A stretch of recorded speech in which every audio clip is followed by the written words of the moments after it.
दुलाराय बर' फरायसा आफादनि 56थि बोसोरसालिया जुथुम्माया गलाघाटनि हिरिम्बा फोथाराव खुंफुं जागोन होननानै फोरमायो दुलाराय बर' फरायसा आफादनि आफादगिरि दिपेन बर'आ। जायफोर आलादा रायजो बड'लेण्ड रायजो सोमावसारनायाव मुंख्लं जालांदों बैसोरनि नखरनि जेंनाफोरखौ सुस्रांनायनि राहा लादों। आसाम रायजोनि आनएमप्लयमेन्ट जेंनाखौ सुस्रांनाय बायदि बिटिआर ओनसोलनि आनएमप्लयमेन्ट जेंनाफोरखौ थाबैनो सुस्रांनायनि राहा लानांगौ होननानै दाबि दैखांदों दुलाराय बर' फरायसा आफादनि आफादगिरि दिपेन बर' बिथाङा। फैबाय थानाय 2024 मायथाइयाव 1 लाख बर' युथफोरनो youth internship and employment generation programme फोसावनो थाखाय थांखि लादों होननानै फोरमायो दुलाराय बर' फरायसा आफादनि आफादगिरि दिपेन बर' बिथाङा।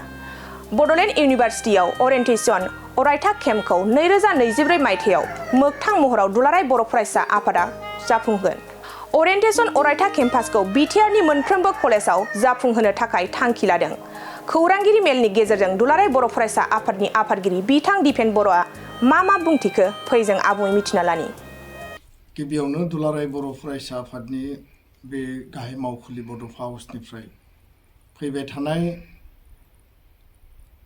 बरदिन जि गोथार ख्रिस्टमास दङ बिनि थाखाय आरो लोगोसे गोदान बोसोर 2024 आरो फैबाय थानाय मागो दमासि जथायहै दुलाराय बर' माहारिनि गासै सुबुंफोरनो आरो रायजो राजानो दुलाराय बर' फरायसा आफादनि जानानै गोसो गोथारै जोङो खुलुमनाय हामलायनाय आरो गाहाम हामलायनायखौ जों बावहरदों।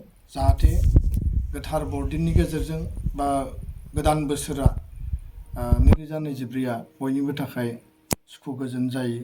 बयबो जाहाथे गावबा गावनि लाखानाय हाबाफारिफोरखौ मावलांनो हागोन आरो बयनिबो न'खराव गोजोन खौसेथि अनलायनाय फैथों आरो हारियाव जाहाथे गोबां माखासे हाबाफारिफोर लानानै जाहाथे बर' हारिया 2023 मायथाइयाव जिखिनि जोङो मोनबाय जिखिनि जेंना जेंसिजों जोङो सौसिबोबाय 2024 मायथाइया जाहाथे जोंनि थाखाय हारिनि जौगानायनि आरो हारिनि खौसेथिनि बोसोर जाथों जों बेखौ गुबैयै जोङो हामलायनायखौ हरदों आरो खावलायदों। लोगोसेनो गोथार बरदिननि गेजेरजों अनलायनाय बिदा फंबाय सानलायनाय आरो बयनिबो जिउआव जाहाथे गोजोन थासारि फैयो बेखौनो जोङो खावलायहरबाय आरो आनान गसायनियावबो आफा इसोरनियावबो जों आर'ज गाबबाय। गोजोन दुलाराय बर' फरायसा आफादा दिनै जोङो गोबां माखासे बाथ्राफोरखौ लानानै बर' जिखिनि जोंहा पर्टेल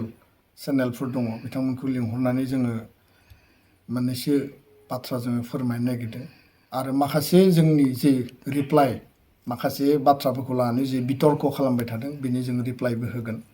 गुबैयै 2024 आव दुलाराय बर' फरायसा आफादनि जि जुथुम्मा 56थि जि बोसोरसालिया थान्दै जखनथाइ बियो गलाघाटनि तिलिसाल आरो बे हिरिम्बा फोथाराव बियो खुंजागोन आरो बे हिरिम्बा नोगोराव खुंजानो गोनां जि थान्दै जखनथाइ बिनि जे डेलिगेट सेसन बेयाव जोंहा आफादारि गोबां माखासे आयदाफोरखौ लानानै जों गोथौयै आरो गुवारै सावरायगोन।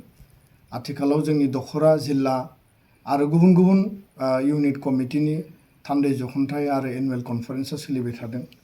फैबाय थानाय जोंनि जे थान्दै जखनथाइ 56 बेयाव माखासे जोङो गोथौ आरो माहारिनि जिखिनि गोनांथार बिथिंखौ लानानै जों थांखि आजावगोन।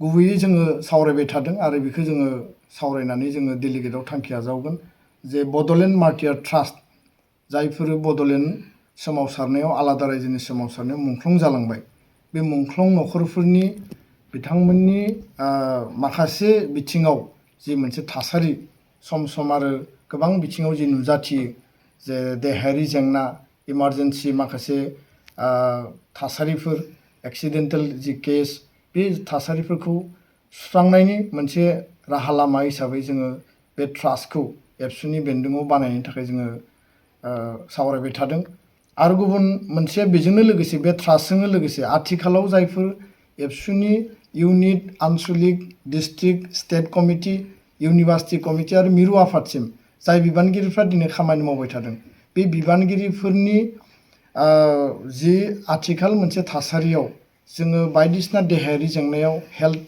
जेंनायाव गोलैयो मालाबा जोङो अपारेशन खालामनो गोनां जायो हस्पिटालाइज इमारजेन्सि केस जानो गोनां जायो एक्सिडेन्टेल माखासे केसेसफोर फैयो बेयाव इमारजेन्सि हिसाबै बिथांमोनखौ जोङो मदद खालामनो मालाबा जोङो माने आख' फाख' बा हास'वा जायो जिहेतु जोङो बेबायदि फाइनान्सियेल पुँजि बा बेबायदि मोनसे सापर्ट सिस्टेम जोंनियाव गैया। दा बेखायनो जोङो बयबो लोगो नांलायनानै खांलायनानै बा वेल विजारफोरनिफ्राय जोङो मदद होलायनानै बे थासारिफोरखौ जोङो बारबोदों।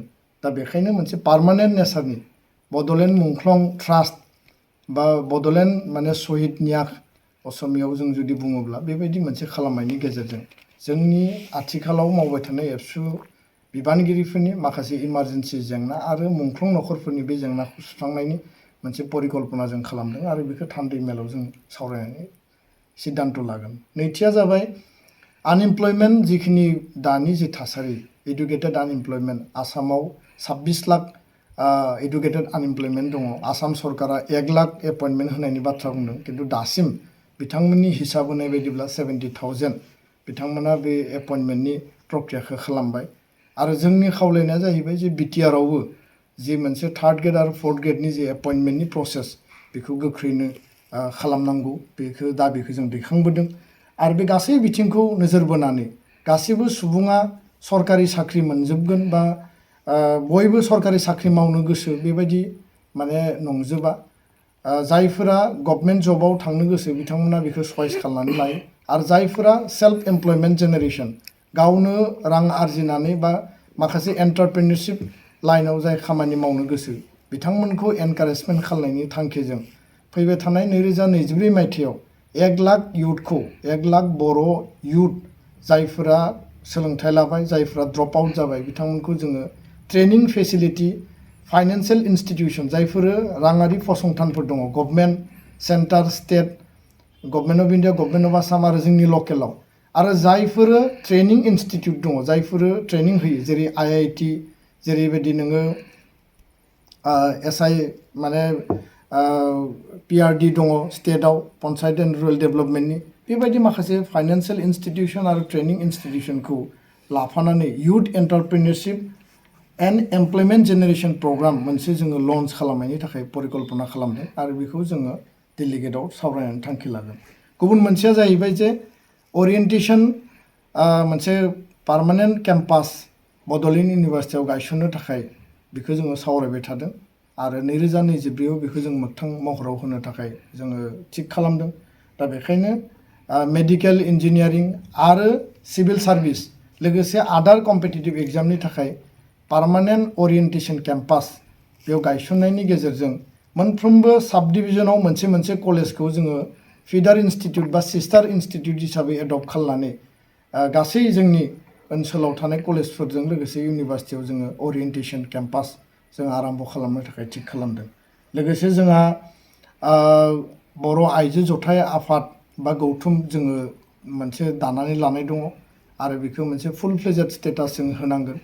दा बेखायनो जोंनि बर' बिमाफोरनि बा बर' आइजोफोरा गावनि जिउआव आरो समाज आरो हारि थांना थानायनि जिउआव बड'फानि आदर्शजों गेरेमसा माहारि दानायाव माहारि आरो जोंनि समाजनि थाखाय जिखिनि कन्ट्रिबिउसन होनांगौ बा हाबा मावनांगौ बे बिथिङाव मोनसे प्लेटफर्म बानायनायनि जोङो मोनसे प्लेनिं खालामदों आरो बेखौ जोङो डेलिगेटआव बेखौबो जोङो थांखि आजावगोन।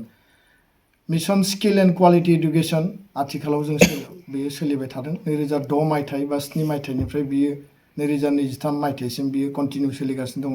बेखौ एसे रिनिउड एसे रिफ्रेश खालामनानै बांसिन इफेक्टिभ खामानि मावनो हानायनि मोनसे जोङो गोदान मोनसे बेयाव मडेल होनानै हाबा मावनायनि थाखाय जोङो 2024आव जानो गोनां 52थि थान्दै जख'न्थायाव बे गासै मोनबा जि मोनसे प्लेनिं थाखानाय जोंनि जि mission Bodofa mission for sustainable change mission skill and quality education बेथ' थाखाबाय आरो बेयावनो माखासे जोङो गोदान एजेन्डा जोङो तयार खालामनानै बांसिन आरो हारिनि माने नांनाय बायदि खामानि मावलांनो थाखाय जोङो थांखि आजावगोन। गोजोन्थों। मोनसे गोजोनथाव खौरां क'क्राझार सहरनि जेडी रडजों नांजाबनाय सुदेमपुरि गांजिमा बाजाराव थानाय आइ आफा मेड लाइफ BM हस्पिटालाव बेराम सोखानो हानायनि गोबां खाबु दं। आइ आफा मेड लाइफ BM हस्पिटालनि फेसिलिटिफोरानो जाबाय medical laboratory pharmacy paediatrics, medicine, gynaecology, dental, urology, dental x-ray, play area, x-ray, sonography, OT, ICU, NICU एबा पीआईसीयू आरो आइ आफा मेडलाइफ बीएम हस्पिटाला 24 घन्टा जेब्लाबो खुलायै थागोन। लांलाय लाबोनायनि एम्बुलेन्सआबो मोजाङै सार्भिस थागोन। ओनसोलनि सुबुंफोरा बेराम आजारफोरजों भुगिनानै थाना दंब्ला थाबैनो नोंथांनि देहाखौ फाहामथाय लानो क'क्राझार सहरनि सुदेमपुरि गांजेमा बाजाराव थानाय आइ आफा मेडलाइफ बीएम हस्पिटालाव गोख्रैनो फाहामथाय लाफैनो हागोन।